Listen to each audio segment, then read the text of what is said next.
As all achievement hunters will tell you, some achievements are fucking dumb. You know the ones I'm talking about. I'm not talking about the random easy achievements that don't mean anything. I'm talking about the ones that make you wonder why anyone should ever have to complete this dumb goddamn challenge for any reason because I've been sitting here for 3 hours and my achievement tracker's gone up like 6%. You know, those ones. There are a bunch of those types of achievements that just make you wonder why a developer would put this in the game except to make you artificially have to play a whole lot more of their game to get this arbitrary number that I for some reason can't look away from. So here are a bunch of those worst kinds of achievements. And just to be clear, no, I'm not going to say that achievements from story progression or just starting the game are the worst because, let's be honest, they're easy and usually not intrusive enough to make me hate myself more than I already do. Some of these other ones, though, well, they're trying their best. Multiplayer achievements. So this is the obvious one. If I can play your game alone without having to interact with other people, you know damn well I'm gonna. So in any single-player game, why are you forcing me to have human contact to get these achievements? I want to be able to sit on my couch and shoot some dudes without having to wonder if they're threatening my sexuality when they die. There shouldn't be any of these shoehorned multiplayer achievements because the multiplayer should be entirely optional. Or sometimes, most of the time, just not there. Hey Far Cry 3, your single player was awesome. Let's bleach our memories of those co-op achievements, Watch Dogs? I'd rather not have to wait for other people to invade my personal space to get an achievement. I have to do that in real life already. Every sports game? I'd like to live out my athletic fantasies on my own, thank you. Fudge. The only way these achievements are okay is if it's an intro to multiplayer, like Uncharted 3's Play 1 multiplayer match, or if the game's multiplayer is essential to the game itself, like Titanfall or Brink. Though we'll have some other disagreements if you're playing Brink.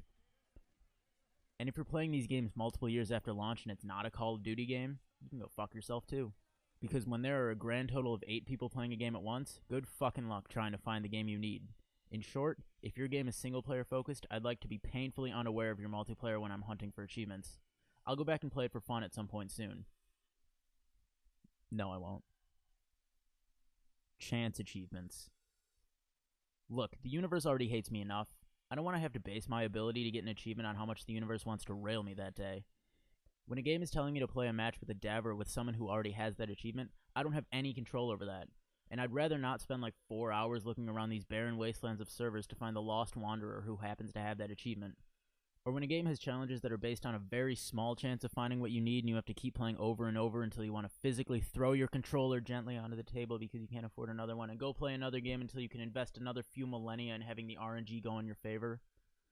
I should be able to control if I get my achievements based on my skill level and how quickly I can look up a guide, not how much the devs want to do S&M with my patience that day.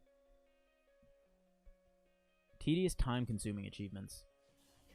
So I'm balls deep into your game, dicking around, having a good time, and as I look on my achievement tracker, I notice that one specific achievement that's not progressing like the other ones. The one that's going to take me as long to complete as it took the other achievements combined. The one where I'll run out of controller battery like 6 times in the course of getting it. The one where I can have no facial hair at the start and then at the end still have none because I can't grow a beard. When you put in like 150 collectibles for no goddamn reason that don't add anything to the game and take like 5 minutes to get each one, or when your game makes me do something for so long that I'm looking for ways to use the power tools around my house to get me through it faster. A weapon to surpass Metal Gear. Or when I have to open and close your game so many times that I can draw the developer's logos from memory. I want to be able to get in and out of your game without wanting to vomit on the disc and frisbee it across the room when I'm done. Please. I don't want to clean that up. Leaderboard achievements. Hey devs, you want people to play your games, right? Say, like, more than one? And you want people to buy it more than 5 minutes after launch, right? Because the exact way to stop that from happening is to have a leaderboard achievement. These achievements are the metaphorical fuck yous that are put in a game to make you feel bad about yourself if you're not the literal first person to play it. Basically, these achievements are the YouTube comment section. Except, instead of missing out on having people know you're the worst type of person, you miss out on like 30 gamerscore that I really fucking needed. Games that do this, you know who you are. Ghost Recon.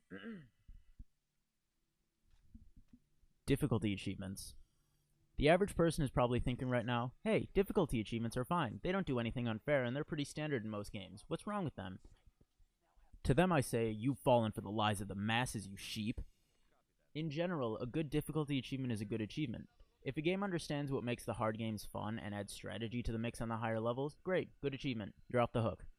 If it doesn't and it just adds more enemies that are larger bullet sponges, Not only is it more unfair than any achievement I mentioned, but it hides behind its self-righteous goddamn shell of a self that rationalizes the punishment of loyal customers by justifying its ridiculous difficulty spikes that remove any fun parts of the game by turning it on the player's lack of skill instead of taking responsibility for its actions.